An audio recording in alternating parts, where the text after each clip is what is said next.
Kettleman's Bagels is proud to support Grill This, Smoke That. Kettleman's, makers of wood-fired Montreal-style bagels using only premium ingredients. With 3 Ottawa locations, Kettleman's menu is available 24/7, 365 days a year. Grill This, Smoke That is generously supported by Oven Brothers, makers of handcrafted Canadian-made wood-burning outdoor ovens for inspired chefs. Visit us at ovenbrothers.ca. Oven Brothers, from our family's backyard to yours.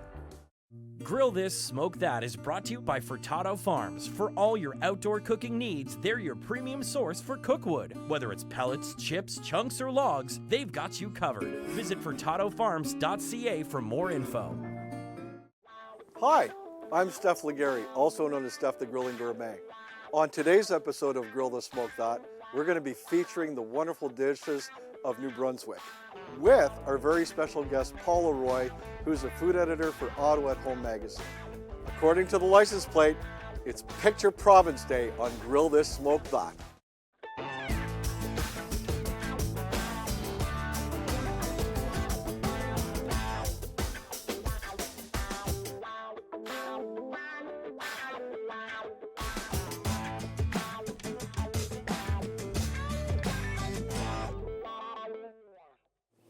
Today on Grill This, Smoke That, I am so happy to have my great friend Paula Roy on the show to celebrate the foods of New Brunswick. So Paula, I met you through Ottawa at Home magazine. That's right, I'm the food editor there. What else do you do?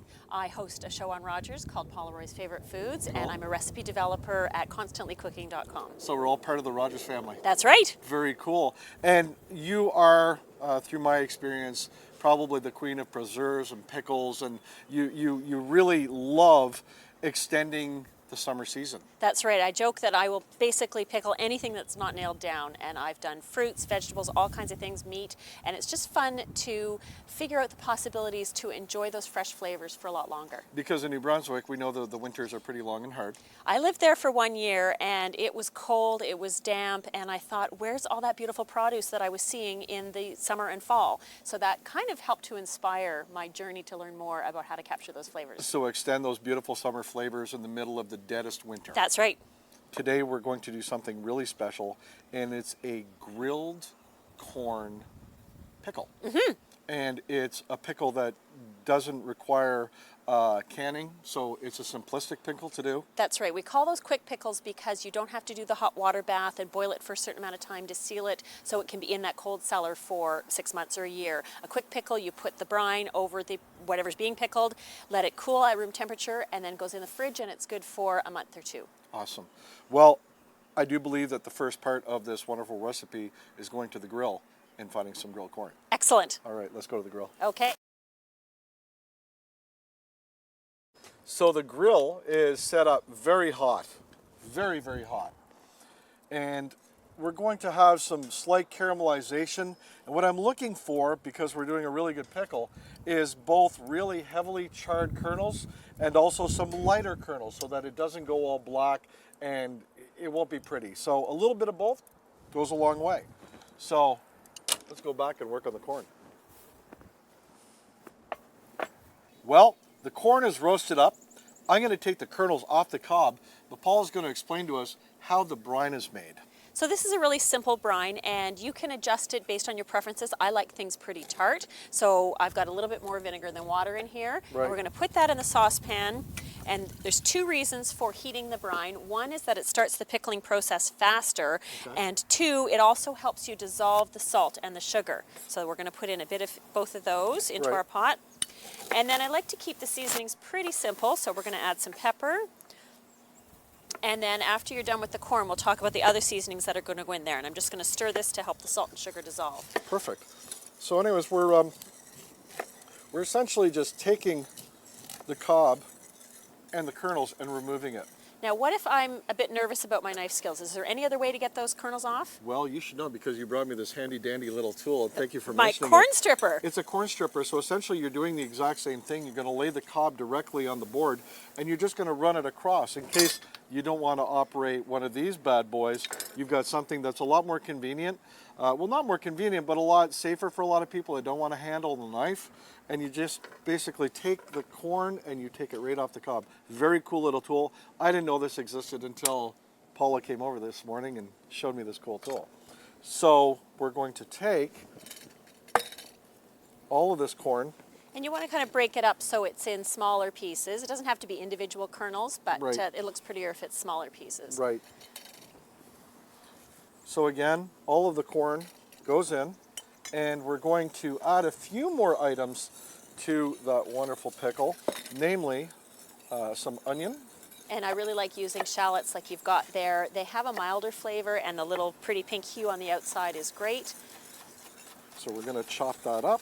And a big thing with pickling, I find, is that you really want to have a layering of flavors. You want people to get a little bit of salty, a little bit of sweet, a little bit of sour, and then the other seasonings just round out the flavor profile. So we're going to go with some color, and of course we've got some peppers to add a little sparkle. And you could use orange peppers if you prefer. I really like the green for the contrast. Right. And then of course, after we do the pepper, we're going to add some cilantro. And that's a really classic pairing with a corn. You think of sort of Tex-Mex cuisine and so on. Cilantro and corn just goes beautifully together. And of course, I have to have garlic. Garlic. Don't we all? You know, how many cloves are we talking here, Paula? I would probably use 2 per jar. All right. So give that a quick little slice. Now, could you leave them whole? You would probably want to slice them in half so there's surface area exposed to let the flavor mellow into the brine. That's perfect. So we're doing and that way people can find them if they don't choose to eat them because they aren't cooked.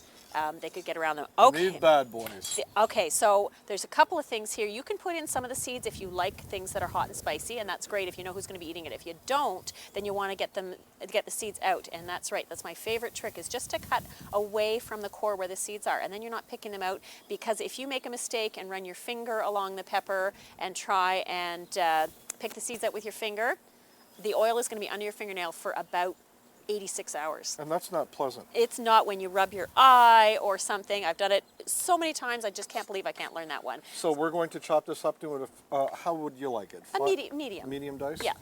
And again, if you want to throw a few seeds in there for heat, that's great. We could even take a piece of this one and put a few seeds in. I like a little bit of heat. All right. Let's do that. All right. So we've got our peppers, we've got our chili, we've got our corn, we have our garlic, we have our cilantro. And now we've got our brine here, and that's the beautiful. sugar and salt are nicely dissolved. It So we're smells great, just going to too. pour it in. And a great thing with a brine like this is if you discover you don't have enough liquid to cover your ingredients, we've got it just perfect here, you can always just top it up with a little bit more water. It doesn't matter, because it's a quick pickle. It doesn't have to be scientific. And then just give that a little shake to blend. And it takes about 24 hours for the corn to take on the flavor of the brine. So Right. like I mentioned, leave it on at room temperature until it's cooled, and then just pop it in the fridge. It's good to put a date on it so that you know when it was made. Isn't that beautiful? That's really pretty. So I bet you're wondering what to do with that pickled corn. I am absolutely, I would imagine maybe a cool, dark place. Well, refrigerator, but how to enjoy it? Oh, I would just grab a spoon and start Well, eating it. me too. I'd have that for breakfast. Right. However, it's great scattered on top of a salad. You could throw that on tacos. I like to put it on a rice dish just to punch up the flavor and add some texture. So you just have to start thinking about different ways to use pickles in your meals. Awesome. First dish, pickled grilled corn. Paula, let's see what's coming up next.